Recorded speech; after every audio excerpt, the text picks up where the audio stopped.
Solutions, 2nd edition intermediate, by Tim Faller and Paul A. Davis. Published and copyright Oxford University Press 2012. CD3. Unit 8, Lesson 8A, Exercise 3. Arrivals Hall. Baggage reclaim. Buffet car. Check-in desk. Departure gate. Duty-free shop. Hard shoulder. Passport control. Petrol station. Taxi rank. Ticket office. Waiting room. Lesson 8A, Exercises 6 and 7.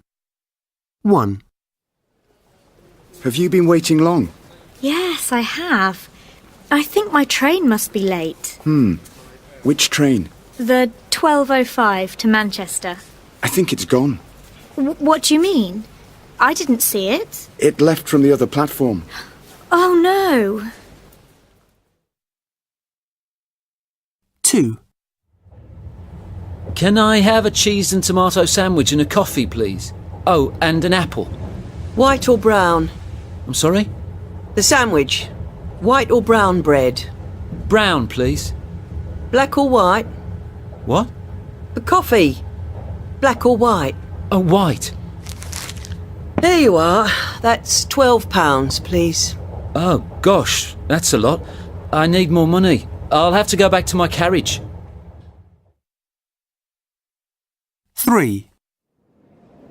Judy, over here. Chris! Thank you so much for coming to meet me. Did you have a good flight? Yes, it was fine. The car's in the car park. Here, I'll help you with your bags. Thank you. 4. I'd like this bottle of perfume. Of course. That's £40, please. How will you be paying? By credit card. Lovely. Can I see your boarding pass? Yes, here it is. Hang on. I'm sure it was in this pocket. Oh dear. 5.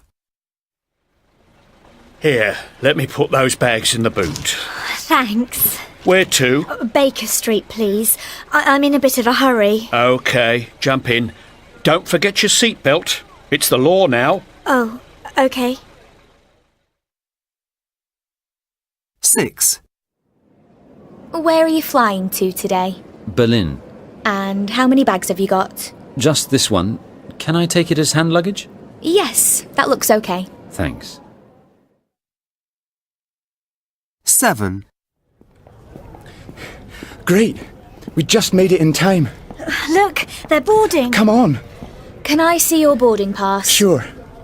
Only business class passengers are boarding at the moment. You're in economy class. Oh, OK. 8. Are you going to fill it up? Yes, why not? How much is the unleaded? £1.40 a litre. That's really expensive. Just put in enough to get us home. OK. Lesson 8C, Exercise 2. A British tradition. The British tradition of explorers dates back centuries, when intrepid men set off across the ocean to discover new lands. The public have always looked up to these explorers as heroes, even if they were unsuccessful. These days, most places in the world have already been discovered, but there are still plenty of remote regions where it's challenging and at times dangerous to get about. Ed Stafford, a former British Army captain, has continued the British tradition of exploration. In 2010, he completed a record-breaking journey when he became the first person to trek the entire length of the Amazon River. He started at the source of the river, which is in the mountains of Peru, and finished 859 days and about 7,000 kilometres later on the Atlantic coast of Brazil. One of the biggest challenges was dealing with wildlife. Stafford and his partner came across electric eels, lethal vipers and giant anacondas.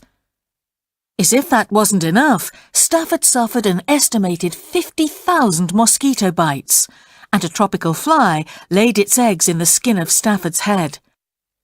3 months into their gruelling journey, Stafford's partner gave up and went home.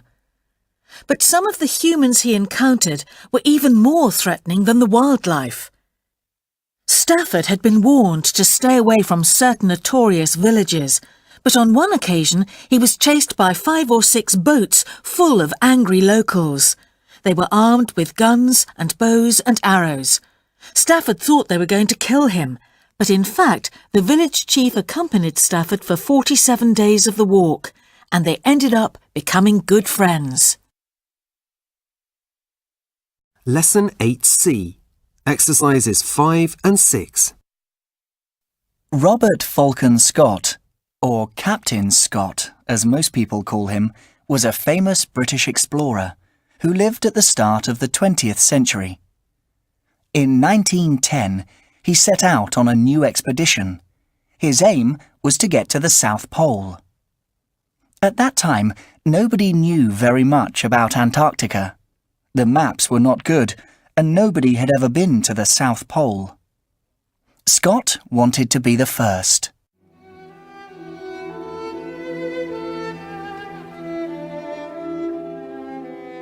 There were 16 men in Scott's expedition, and they were divided into groups. In October 1911, one group set off with 2 motor sledges carrying supplies, but both motor sledges broke down. The men had to pull the supplies across the snow themselves. This was exhausting, and the rest of the expedition soon caught up with them. Then, a snowstorm began, and temperatures dropped. It was impossible to continue the expedition while the weather was so bad, so the men camped and waited.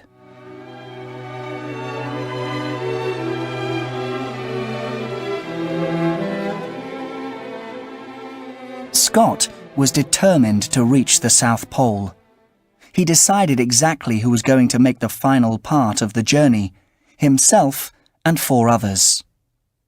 This part of the journey went well, but when they reached their destination, they found a tent, some supplies, and a letter. A Norwegian explorer called Amundsen had got to the pole first. Using skis, Amundsen had travelled much faster. It was a terrible moment for Scott.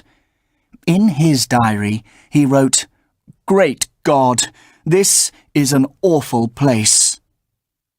Captain Scott and the 4 other men turned around and headed back to base camp the next day.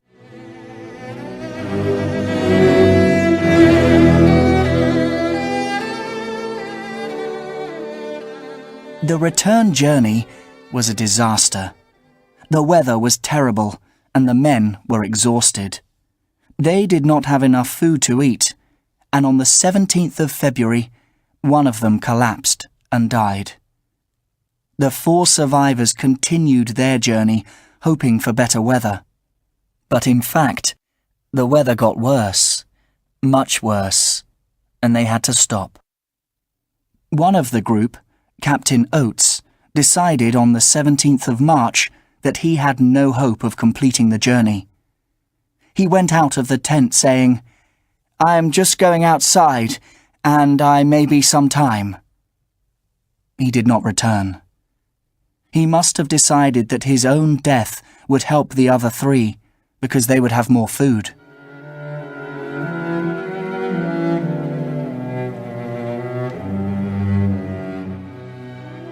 Unfortunately, the death of Captain Oates was not enough to save the others. They were only 18 kilometres from new supplies, but the weather was so bad they could not continue. The final entry in Scott's diary shows that they had given up. He wrote, "I do not think we can hope for any better things now. We shall stick it out to the end. But we are getting weaker, of course, and the end cannot be far. It seems a pity, but I do not think I can write more." 6 months later, a search party came across the bodies of Scott and the 2 other men in their tent. The body of Captain Oates was never found. Lesson 8E. Exercise 3. Travelling with friends. Going on holiday without your folks for the first time can be a great experience. Just be aware that they won't be at your side if it all goes wrong. A first-time holiday can be an experience you'll remember for life. So make sure you think ahead, and it won't be one you remember for all the wrong reasons. Here's a DIY guide to planning a holiday with friends. So, you're going away with friends, with nobody around to give you grief. That might be how it seems in theory. In reality, disagreements can often happen. Before you even leave home, be honest with each other about what you want from this holiday. Don't wait until you arrive to discover you're the only person who wants to spend lots of chilled nights in watching BBC World. Be honest about what you want before you leave, and discuss any problems ASAP. This might be the first time you've had lots of money to spend on yourself. But don't forget that this money is supposed to last your whole holiday. Spending it all before you get as far as the airport departure gate isn't a good idea. Be sensible. Work out how much you're going to spend each day and stick to it. It's worth staying switched on about your diet. You can certainly have a break from your everyday dishes, but just remember that your body needs vitamins and minerals, not just chips and burgers. It's natural to want to relax on holiday, especially when you're parent-free. But that doesn't mean you should live like a pig. Personal hygiene still matters. And if it doesn't matter to you, it will to your friends. You're on holiday from the stresses of the everyday world, but you're also away from your home and family, so try to look out for each other. And don't be selfish. A mate who won't make the effort should be left at home. Don't be the one who lets everyone down. Respect people's space and their needs, likes and dislikes.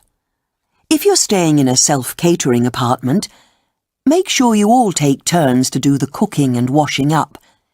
With a little care and attention, you'll all get along just fine. Right now, you might not think you'll miss home. But you may feel differently when you're hundreds of miles away, so be sure to keep in touch by phone, SMS or email. If possible, arrange for your family to call or text you at an agreed time to keep your costs down. But don't be afraid to pick up the phone or send a message home at any time if you're feeling wobbly. Vocabulary Builder 8. Part 3. Exercise 1. USA, UK, CD, GM, UFO, AIDS, NATO, NASA, RAM, JPEG, CD-ROM. Lesson 8F. Exercise 3. 1. And on your left, you can see Excuse a me? famous landmark which dates back to the 15th century. It was designed Excuse me? by the famous architect. Excuse me? I'd like to make a complaint. Is there a problem? Yes. It's very hot in here. Can you ask the driver to switch on the air conditioning? I'm afraid the air conditioning isn't working at the moment. What? That's just not acceptable. I'm very sorry, sir. There's really nothing I can do about it. 2. Can I help you? Yes, I understand we're going to be late arriving at New York. That's right. The captain is estimating a delay of about 12 hours. Well, that's a bit of a disaster for me. I've got a train to catch. I'm going to miss it. I'm very sorry to hear that, but I'm afraid the bad weather is slowing us down. The sea is quite rough. Well, what do you suggest I do? Is it possible to change your train ticket? Not without paying a fee, and I don't see why I should pay for it. The delay isn't my fault. I'm afraid I can't help you. If you read the terms and conditions, you'll see that we don't guarantee to reach the destination at a specific time. 3. Hi, is everything okay? No, it isn't. I want to complain about the state of our swimming pool. Oh, yes. What's the matter with it? It's filthy. It obviously hasn't been cleaned for weeks, or even months. It's a disgrace. Don't worry, madam. I'll send somebody to clean it. That's what the owner told us on the day we arrived at the apartment. It's now a week later and nothing has happened. I'm running out of patience. My children want to use our pool, but I won't let them swim in it until it's been cleaned. And the outdoor shower is just as bad. Look at it. I can only apologise. I'll personally make sure the problem is resolved immediately. Thank you. 4. Is everything okay? No, it isn't. I'm extremely disappointed. Oh dear. I'm sorry to hear there's a problem. What's wrong exactly? The site doesn't have half the things we were promised. Where's the children's play area? There isn't one. We had to remove it because of vandalism. I'm afraid there isn't much we can do about that. And look what it says in your brochure. Every tent has its own electricity and water supply. The luxury tents do, but not the standard tents. It's all there in the brochure if you read it carefully. Well, I'm really not happy about this. 5. How can I help? I'm very disappointed with my room. Oh, I'm sorry to hear that. What's the problem? Well, I specifically asked for a room with a balcony with a sea view. But my room overlooks the street and there's no balcony. It's not what I expect from a 5-star hotel. Oh dear, I must apologise. I'll sort it out immediately. Thank you. I appreciate that. Sorry for the inconvenience. That's quite all right. Thank you for your help. Lesson 8F. Exercise 4. 1. I'd like to make a complaint. 2. That's just not acceptable. 3. There's really nothing I can do about it. 4. I'm very sorry to hear that. 5. It's a disgrace. 6. I'm running out of patience. 7. I'm sorry to hear there's a problem. 8. I'm really not happy about this. 9. I'll sort it out immediately. 10. I must apologise. Skills Roundup 1 to 8. Exercises 2 and 3. Scene 1. Libby, come in. How are you? Good to see you, Anna. It's been ages. I know. I've been so busy. But you finally made it. Yes. And I like your new place. It's great. Is it 2 bedrooms? Yes, it is. I'll show you around. This is one of the bedrooms. Oh, it's really big. Lucky you. Actually, that's Zara's room. Oh, your flatmate? Is she out? No, I think she's in the kitchen. I'll introduce you. Okay. Hi, Zara. This is my friend Libby. Nice to meet you. Hi, Libby. I've heard a lot about you. You haven't forgotten about tonight, have you? I'm cooking dinner. My friend Mike's coming round too. You will join us, won't you? Yes, I'd love to. Anna tells me you're a dancer. Yes, that's right. I'm in a show at the moment. It's called... Scene 2.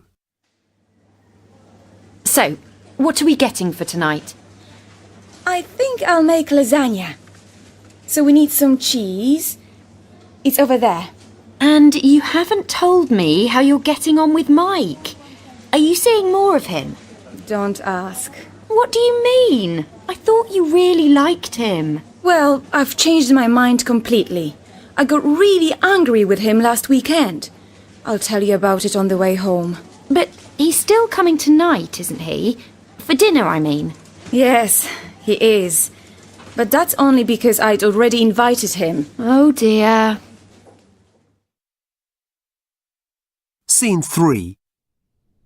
Do you think Anna needs some help in the kitchen? I doubt it. She's a pretty good cook. And Zara's there, isn't she? Yes, she is. I'm sure Anna's fine. She doesn't need me. So, are you just here for the weekend? Yes, that's right. I haven't seen Anna for ages. You used to work with her, didn't you? Yes, at a holiday camp. And then you followed her to Liverpool? Well, it wasn't exactly like that. Is this your first time in Liverpool? Yes, I'm going sightseeing tomorrow. Any suggestions? Yes, you should visit the old docks. They're really interesting. And there are a lot of nice shops and cafes around there. Sounds good. I'll suggest that to Anna. Oh, I think the food's on its way. Scene 4. Oh, hi, Libby. Are you looking for a drink? Just a glass of water. So, Zara, what's going on with Anna and Mike? Nothing much. So, they aren't going out together? No, I don't think so. I'm pretty sure they aren't. Why? Are you interested in Mike? No, of course not. Why'd you say that? I think he likes you. Well, I'm not interested. I don't think Anna would be very happy. And she's my best friend. But Anna and Mike have fallen out. I'm not sure what happened. An argument of some kind. And she says she doesn't want to make up. And do you believe her? Well, I'm not sure. What do you think? I really don't know. Scene 5. I really enjoyed last night. It was a great meal. Thanks. You got on really well with Mike, didn't you? Yes, he's nice. Have you forgiven him yet? I don't know. Look, you need to talk to him. I'm sure you two should go out with each other. Properly. You really like each other. Maybe. Shall I phone him? No. Go out for a coffee or something. Find a nice cafe where you can chat. Yes, that would be better, wouldn't it? And don't leave it too long. Try and arrange it for one evening this week. But I'm so busy. Stop making excuses. You know I'm right. You and Mike need to talk.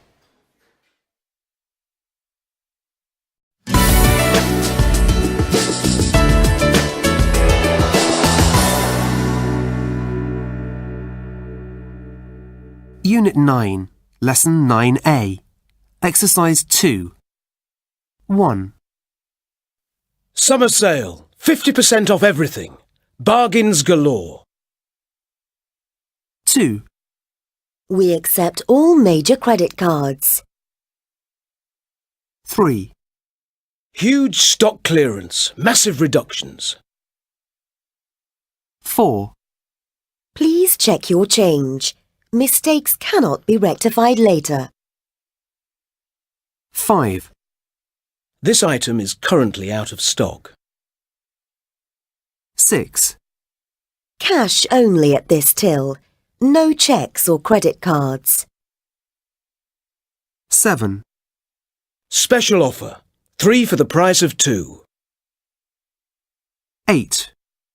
Please retain your receipt as proof of purchase. 9. No refunds or exchanges. Lesson 9A. Exercises 4 and 5. Hey, Bella, do you want to come shopping with me tomorrow? I don't think I can, Alice. I can't afford it. I've spent too much money on music and clothes lately, and my mum would be cross. She thinks I waste my pocket money on things I don't really need. But it's sale time. We can shop around for fantastic bargains. I've been saving up for some boots, and they're on special offer now. Oh, I don't know. Come on. I'll lend you some money if you like. That's probably not a good idea. I don't like being in debt. Don't be silly. I'm your friend. You can pay me back whenever. Remember that blue dress that you liked? Well, there are huge reductions in that shop. I'm sure that dress has 70% off now. Really? That is a bargain. I don't know when I can pay you back, though. Didn't you say that your aunt wanted to buy you a late birthday present? Can't you ask her for some money? Or she could pay for the dress. That's not a bad idea. I'd forgotten about that. So that's decided. Shall we go tomorrow? OK then. I could always just try it on, couldn't I? See? That dress looks great on you. I told you. I love it. And what a bargain. Can I borrow the money then? Of course. Here you are. I hope my mum won't be cross. If she is, I can always take it back and get a refund. I'm sure you can, if you keep your receipt. Come on, let's pay at that till over there. I'd like to buy this dress, please. Certainly. Are you paying in cash or by credit card? Cash, please. Can I bring it back if I change my mind? I'm sorry, there are no refunds or exchanges on sale goods. We've nearly sold out of that dress, and we aren't going to get any more stock in. Oh dear. I'll take it anyway. OK. And here's your change. Thank you. Oh well, I just hope Mum isn't cross with me. Lesson 9B. Exercise 5. Hey Mark, nice car. Was it expensive? No, but I had to have a lot of work done on it. I had new wheels fitted, and I had it repainted. It used to be blue. Nice sound system. Did you have that fitted too? No, I did that myself. Oh, can we go for a drive? No. It's broken down at the moment. I've got to have it repaired, but I can't afford to. Lesson 9C. Exercise 4. Product placement. People are getting tired of advertisements. There are adverts everywhere, from the magazine in your hand to buses in the street. We see ads all day, every day, so people stop paying attention. Therefore, in the USA, the latest approach is to make advertising less obvious. Companies try to place their products within a film. This started in the 1980s, but now it happens all the time. There are even agencies to help companies do this. The next time you watch a Hollywood film, look for products or brands that you recognise. Pay attention to drinks, as it is likely you'll see one of the major companies represented. Is it Coke or Pepsi, for example? Then see how many times that product appears. Car manufacturers are going further with product placement. The Hollywood action film Lara Croft Tomb Raider became an advert for the new Jeep Wrangler Rubicon, and in I, Robot, Audi designed a futuristic car especially for the film. It looked amazing, but it was definitely still an Audi. Product placement is also starting to happen more on American television. With hard disk recorders, people can now fast forward through the advertising breaks. So companies are paying to have their products placed in the programs. If you watch American Idol, you will see the judges sitting behind huge red Coca-Cola glasses. You can now find product placement in books, music videos, computer games, and on the internet. In fact, children's learning books are one of the biggest new areas. Read these titles: the Hershey's Kisses Edition Book, the Cheerios Christmas Playbook, the Oreo Cookie Counting Book. The last book has children counting those little chocolate biscuits on every page. Product placement is the future of advertising. There's no escape. Lesson 9C. Exercise 5. Speaker 1. I don't have a problem with advertising. Companies need to sell their products and they need to tell us about them. I like to see what's new. And I think many adverts are brilliant nowadays. I like watching them. Like the one where the car turns into a street dancer. It's fantastic. And some of them are like little films with special effects. They're very creative. And anyway, if you're fed up with watching ads, you just turn off the TV. It's all under our control. Speaker 2. Adverts are annoying at times. They interrupt the programmes and they're often boring. I don't usually pay much attention to them. And I honestly don't think they really make the majority of people go out and buy things. But one thing really, really annoys me.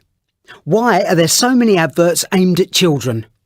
I just don't think that's right. When my little sister watches children's TV, there are so many ads during the programmes. She knows them all by heart and can sing all the songs. She's always asking Mum and Dad for toys and sweets that she's seen advertised. I don't think adverts for children should be allowed on TV. Kids don't understand them. Speaker 3. I hate adverts. They're terrible. People think they're harmless, but I really don't agree. For one thing, adverts only tell you the good things about the product. The government should control adverts better. And that's not the only thing I don't like about adverts. Companies spend a lot of money advertising things to people that they don't want or need. They're actually trying to make you waste money. It's not right. Lesson 9D. Exercise 1. Where have you been, Joe? Do you know what time it is? It's 1:30 in the morning. Sorry, Mum. If I'd known the time, I would have come home earlier. Oh, yes. So, what's your excuse then? I had to walk home. I was at Dave's house and I missed the last bus. If I hadn't missed it, I wouldn't have had to walk. Oh, really? Well, you could have phoned me. I was worried sick. Sorry, Mum. I would have phoned you if I'd had my mobile with me, but I think I left it at Dave's. Lesson 9D. Exercise 6. 1. If you'd set the alarm clock, you wouldn't have been late for school.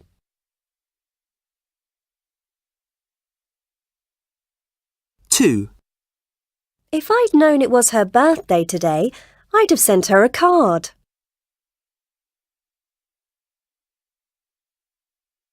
3.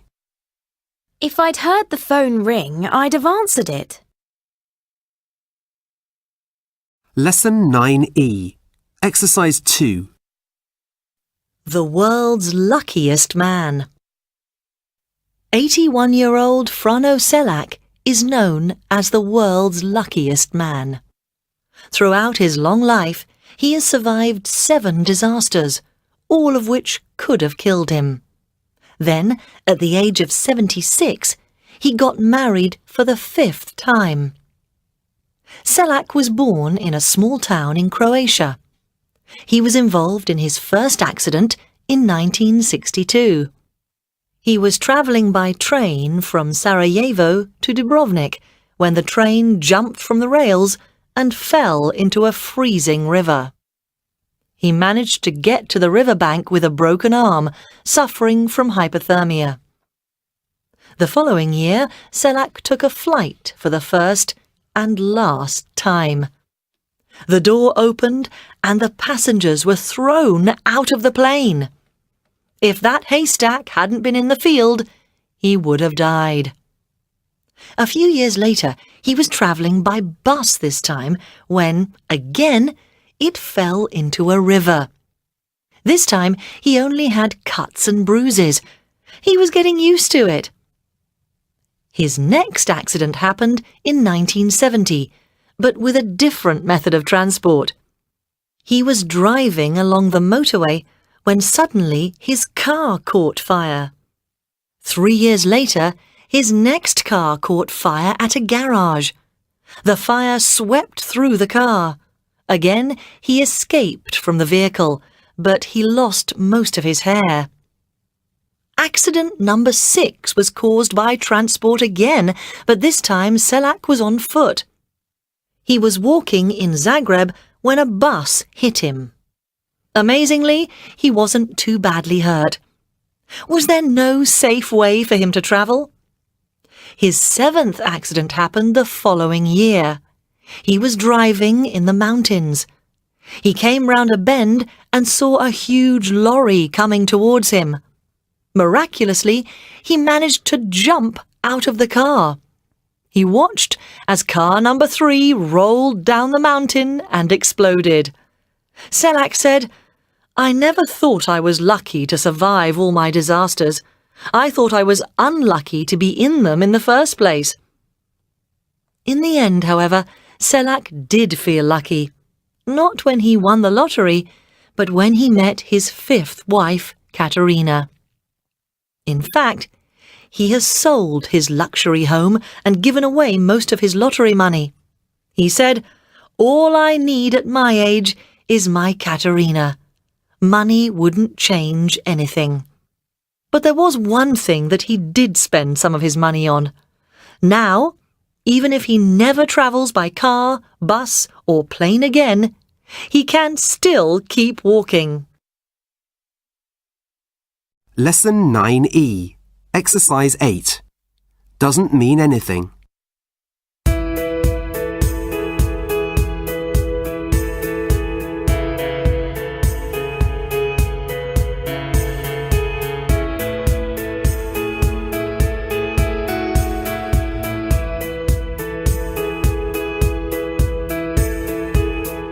Used to dream of being a millionaire without a care.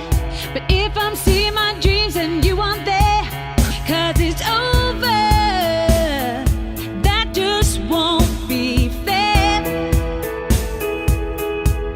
Darling, rather be a poor woman living on the street, no food to eat. 'Cause I don't want nobody if I have to cry, 'cause it's over when you said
Lesson 9F, exercises 3 and 4.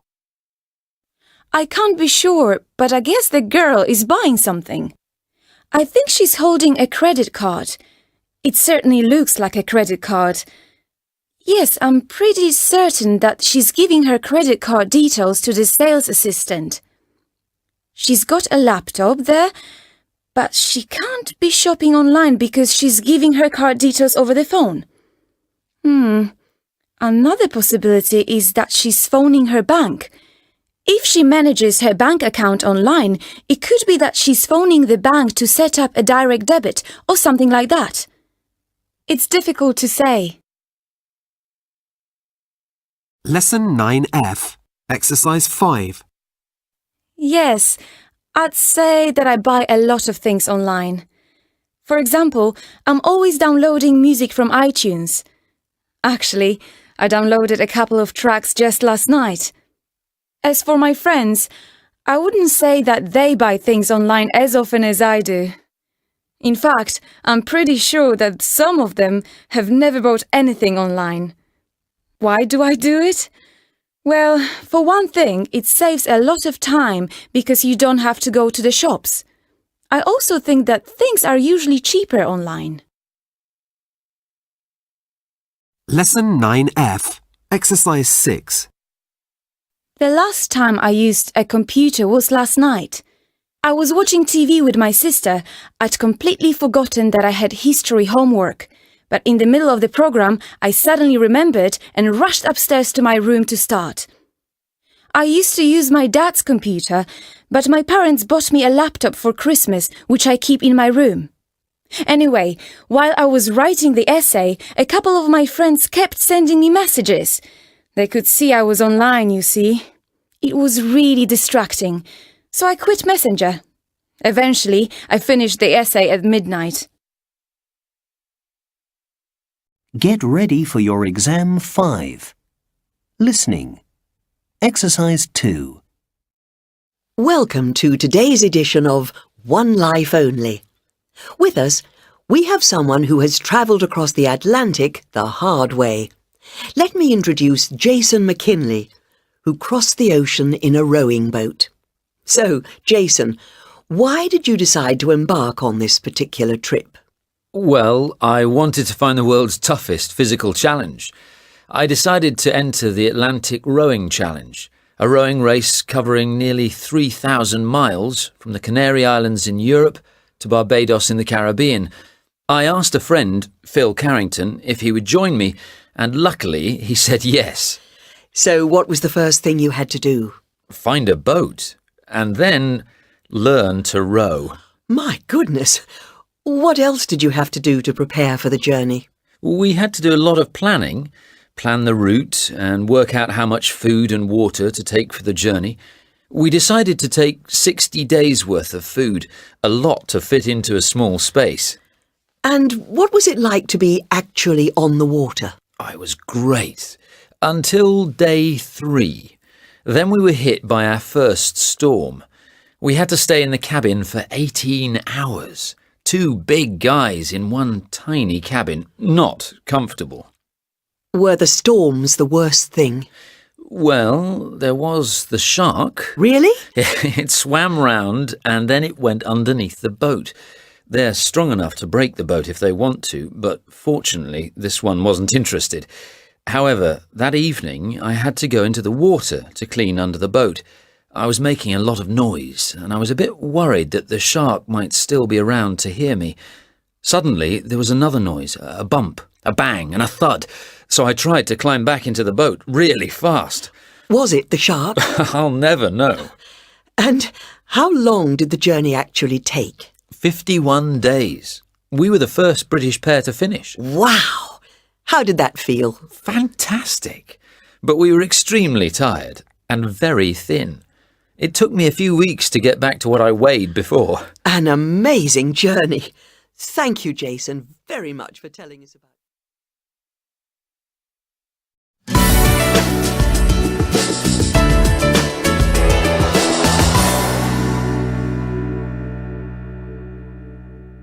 Unit 10, Lesson 10A, Exercises 2 and 3.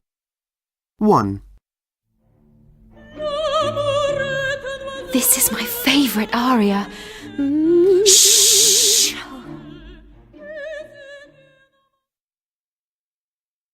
2.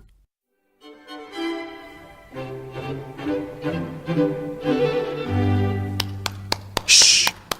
Don't clap now. That's just the end of the first movement. 3. Isn't this amazing? Yes, it is. 100 voices all singing in harmony.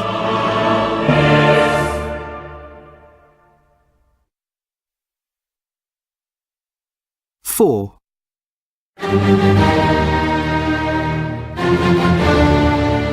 I know this. It's really famous, isn't it? Yes, it's Beethoven's Fifth Symphony.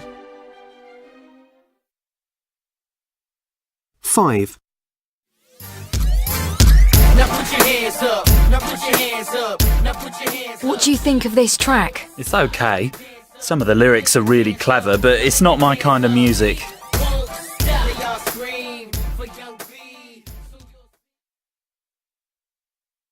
6.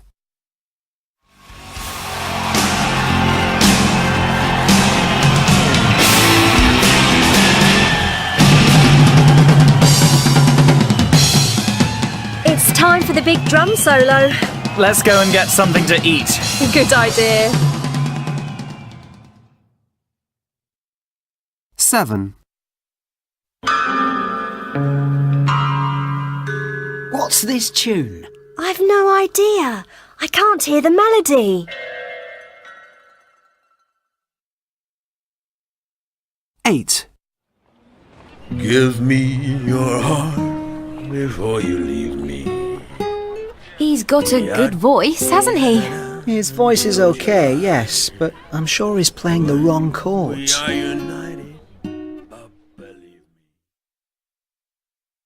And now here's one to get you all on your feet. Ready, steady, if you're ready.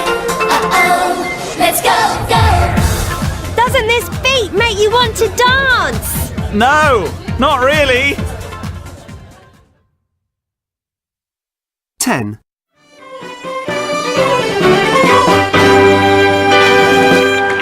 This next one's called Yon Maiden Is So Fair. If you know the chorus, please join in.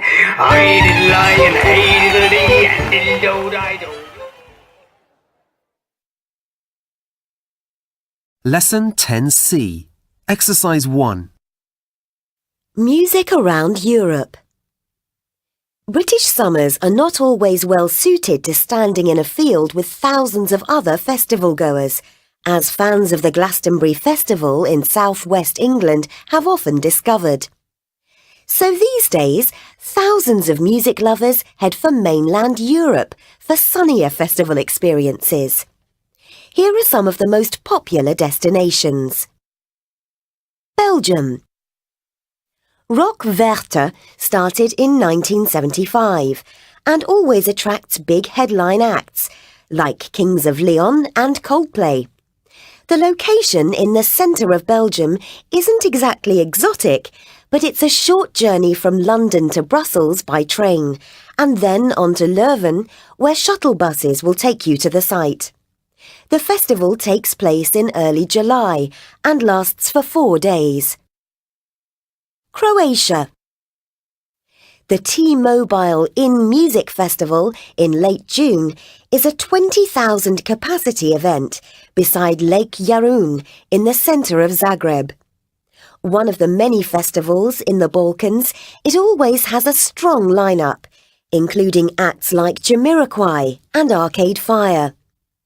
Elsewhere in Croatia, there's a dance music festival called the Garden Festival in Petrocane in July. The site is a beautiful location overlooking the Adriatic Sea. It's a small festival catering for just 2,000 clubbers, but with over 80 top DJs playing over 2 weekends. Spain. In mid-July, Fib is basically a big party by the beach in Benicassim, near Valencia. The town is usually popular with Spanish tourists, but this is one of the most popular festivals with Brits, so don't expect too much local culture. There's always a huge lineup of top acts. And there are excellent beaches about 20 minutes walk from the campsite. But be warned, it reaches up to 40 degrees C in the day, so the music plays from 6 p.m. to 8 a.m. and there's little chance of sleep. Finally, Sonar is a festival that takes place in Barcelona at the end of June. It attracts all the best artists and DJs from the dance music and techno scenes. Lesson 10C. Exercise 4. Speaker 1. I love music. I'm definitely a music fan. All types, really. I listen to CDs a lot, and my MP3 player too. But I'm not keen on going to festivals. You can't hear the music well because the sound system is never great. And anyway, most bands these days aren't really that good at performing live. They're much more used to recording in the studio. So, on balance, I don't really like festivals. Speaker 2. I go to rock concerts quite often, but the tickets for well-known bands cost a fortune. The great thing about a music festival is that I get to see 4 or 5 top acts in the same weekend. Sure, the ticket is expensive, but not as expensive as going to 5 different rock concerts. Speaker 3.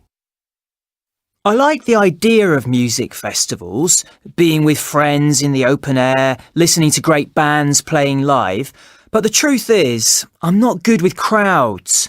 And somewhere like Glastonbury, there are thousands of people all crammed into a couple of fields. I don't think I could stand it. It's my worst nightmare, to be honest. So I watch it on TV every year instead. Speaker 4. I've been to a few festivals over the years with my tent, you know, camping. Now, I don't know if I've been unlucky, but every time we've had serious problems with rain, mud, the whole lot. Once, I woke up and there was a river running right through the middle of my tent. Terrible. So now I just think, I can't face it. Not in Britain, anyway. Maybe somewhere with a warmer, drier climate. Speaker 5. I love music festivals. Being in a crowd with thousands of other people all enjoying the same thing at the same time. It's great. At lots of festivals, there are people of all ages and backgrounds. You get 18-year-old students and 60-year-old accountants all hanging out together. And they get on fine because they've got something in common. They all love music. Lesson 10E. Exercise 2. Alonzo Clemens. Alonzo Clemens is from Boulder, Colorado. According to Alonzo's mother, Evelyn, he was always trying to sculpt things as a baby, but she did not realize what he was doing. And then he got hold of some modelling clay, and she soon realized that he had a special talent. Before he could even feed himself or get dressed, he could make models of animals that were correct in every detail. As Alonzo grew, his ability to sculpt increased rapidly, but he did not develop the other skills which children normally learn. Some doctors call people like Alonzo savants. They have a developmental disability, like autism, a condition which makes it hard for them to communicate or perform everyday tasks. But at the same time, they have a skill which they can do incredibly well. In some cases, that skill involves maths or memory. In other cases, music or painting. With Alonzo, it's sculpture. It takes only 45 minutes for Alonzo to complete a small work. Recently, however, he has begun to do more ambitious projects. His most impressive work is called 3 Frolicking Foals. It took Alonso just 3 weeks to complete this life-size sculpture of 3 young horses. Like all of his work, they are anatomically correct in every detail. In 1986, Alonso exhibited his work for the first time. It was very popular, and today his work is on constant display at a gallery in Colorado, USA. Alonso's special ability has helped him deal with his autism. He is now able to communicate better and lead a more independent life. He has a job and his own apartment, and he enjoys doing weightlifting at the gym. But sculpture is still his main passion. Richard Wawro. Tadeusz Wawro was an officer in the Polish army who decided to settle in Scotland after the Second World War. He married a Scottish primary school teacher called Olive, and together they started a family. Their son, Richard, was clearly unlike other children from an early age. His behaviour was extremely repetitive. He would spend hours playing the same note on the piano. He used to spend hours staring at the illustrations in books. Schools refused to teach him because he was difficult. In those days, little was known about autism, so Richard was simply described as being mentally disabled. Richard's parents found a school for him when he was 6, and his teacher there discovered his talent for drawing. "What I saw was magic," she recalls. "I couldn't believe my eyes." Richard hardly spoke. His drawings were a form of communication. He sketched pictures of his everyday life, his school bus, his breakfast, characters from the television. He always drew from memory, and the details were always perfectly accurate. He drew so much that his parents had difficulty providing enough paper. In 1970, when Richard was 18, his works were exhibited for the first time in an art gallery. The exhibition was reported on a BBC news programme, and his career as an artist suddenly took off. Margaret Thatcher, who later became the British Prime Minister, described him as her favourite artist, and before long he was travelling around the world. His favourite country to visit was the USA, because there he was treated as an artist, not an artist with learning difficulties. Lesson 10F. Exercises 1 and 2. So which of these shows are we going to see? I'm not sure. Personally, I'd rather go to a rock concert. Yes, but Grandma wouldn't. And she's coming too, remember? Electricity. What is that exactly? Ballet? No, it's modern dance. Modern dance? It's not really my thing. Why not?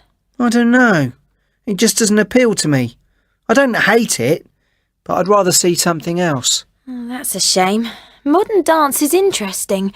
I'm quite into it. And ballet. Personally, I don't fancy going to a ballet. Why not? Do you think ballet's for girls? No. Well, yes, a bit. But that's not why I don't want to go. I think I'd be bored. There's also this opera, The Magic Flute. Do you like opera?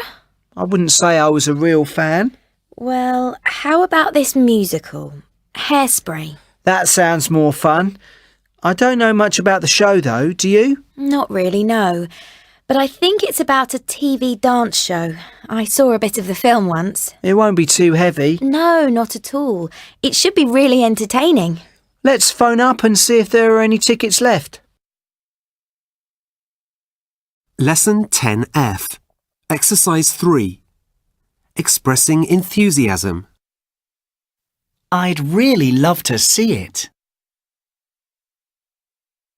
I love that kind of thing. I'm quite into it. That sounds more fun. It should be really entertaining. Expressing lack of enthusiasm. I'm not very keen on it. I'm not particularly interested in.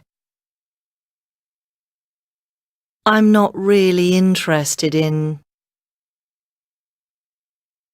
It's not really my thing. It just doesn't appeal to me.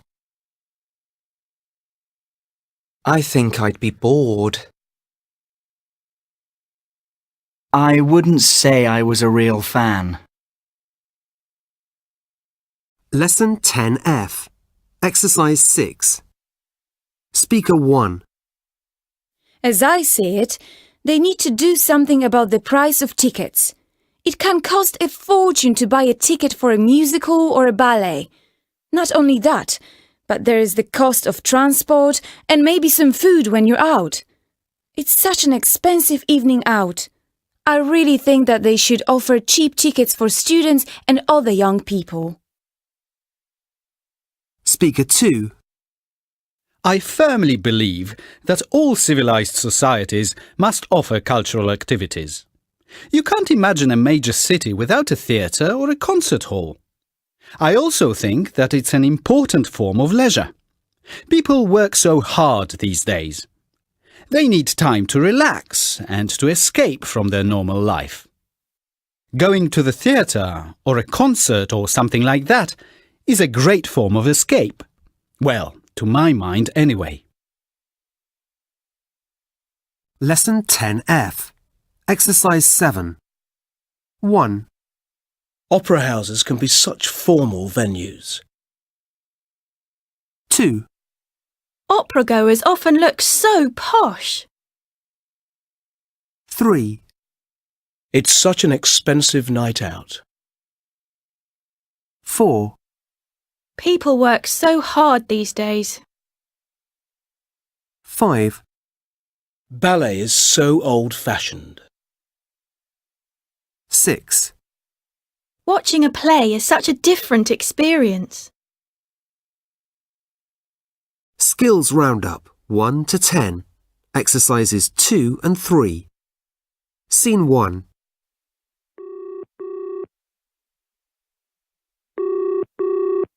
Hello? Oh, hi Zara. How are you? I'm fine, thanks. I'm just going out. I've got a rehearsal at 3. Oh, okay. Is Anna there? No, she's at work. But I can tell her you called. It's okay. I'll send her a text message. So, are you rehearsing for a new show? Yes, it's Romeo and Juliet, the ballet. Great! Are you Juliet? No, unfortunately not. Just one of the chorus. But it's a wonderful ballet. Very romantic. Yes, it's one of my favourites. Which reminds me, how are Mike and Anna getting on? Are they going out together yet? No, they hardly see each other. It's a shame. I mean, they really like each other, but they don't want to admit it. That's my theory anyway. Maybe they need a bit of help. What do you mean? A bit of help getting together. We need a plan. Oh, I have to run. My rehearsal starts in 10 minutes. Scene 2.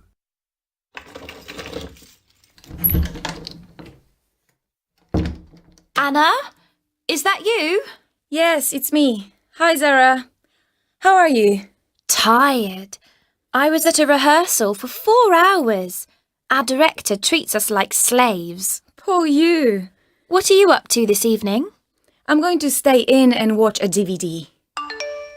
Is that my mobile? Yes. Shall I pass it to you? No, just read it out. I think it's a message from my dad. No, it's my friend Libby. She sent you a message. Really? Yes. It says, can you get me 2 tickets for Romeo and Juliet, please? Oh, okay. Does that make sense to you? Yes. Yes. That's fine. It makes sense. Scene 3.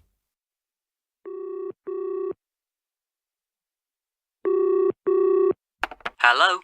Hi, Mike. How are you? I'm fine. I've just had a call from your friend, Libby. Oh, really? That's nice. Everybody's hearing from her except me. What? Oh, nothing. Go on. Why did she call you? It was a bit strange, really. I wasn't sure why she called. She asked me if I liked ballet. Oh. What did you say? I said I'd never been, so I didn't know. Maybe she's planning to take you out. Yes, maybe. Anyway, what have you been up to recently? Do you fancy meeting up for a coffee this weekend? No, I don't think so. Oh. Are you busy? No, but it sounds like you're going to be busy with my friend. Get ready for B2 Exams 1. Listening. Exercise 6. Ladies and gentlemen, we are now approaching Stonehenge. Look out of the window to your left, and shortly you will see in the distance this amazing stone circle. There it is! The stones are so tall, and the countryside is so flat and bare around it. Imagine how it looked to a Neolithic traveller walking over the fields towards it for the first time. How old do you think this stone structure is? Work started at Stonehenge in 3000 BC and continued for over 1,000 years. The stones have now been standing here for over 3,500 years, and we still don't know exactly how or why Neolithic man built it. You will be able to see this mysterious monument more clearly and find out more about it on our guided tour. Now, everybody, in a few minutes we will arrive at the main car park, where the coach will stop for an hour. You can leave all of your bags and belongings on the coach if you wish. Take a jacket, however, as it might start to rain. We will make our way in a group down to the entrance. We don't have to queue as our tickets are prepaid. However, we will stop to pick up audio guides for those of you who would like them. The guides are available in many languages and take about 30 minutes to listen to. Then we will go through the tunnel under the road to the monument itself. Please follow me at all times. You must stay on the paths around the monument.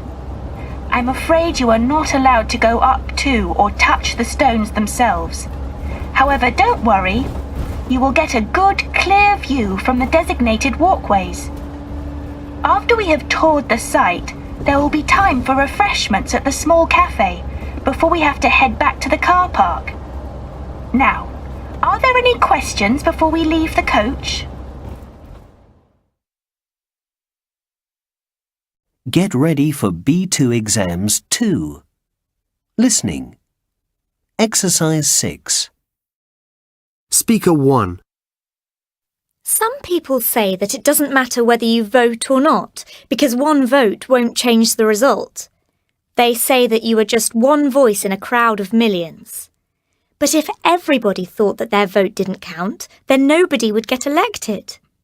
Think of it this way. Your vote might just be the deciding vote. Voting means that all voices are heard, no matter whether they're big or small. Speaker 2. What I don't understand is why people in Western countries don't all vote. In the USA, only 30 to 40% of people vote. That's less than half the population. Where I come from, we want to vote, but we can't. We want our leaders to hear our opinions. We want democracy, but we don't have it yet. We have been fighting for it for decades, and we are still fighting for it. In many countries like mine, people who disagree with the government go to prison.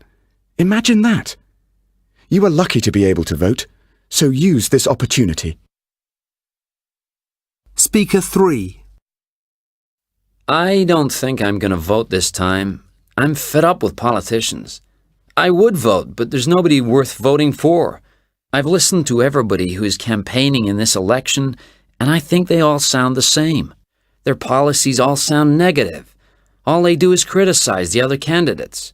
I wish someone would come along who said something different. I really would like to see someone with a new approach. I'd like to hear a new message, and I'll only vote when this happens. Speaker 4. I'm going to vote for the very good reason that I'm a woman. Every time I get fed up with politics and politicians, I remember that not so long ago, women didn't have the right to vote at all. We were regarded as second-class citizens, and our opinions weren't worth having. British women at the beginning of the last century fought against this. Many went to prison, and one woman threw herself under the king's horse to bring this injustice to people's attention. She died of her injuries. If I don't vote, then she died for nothing. End of CD3.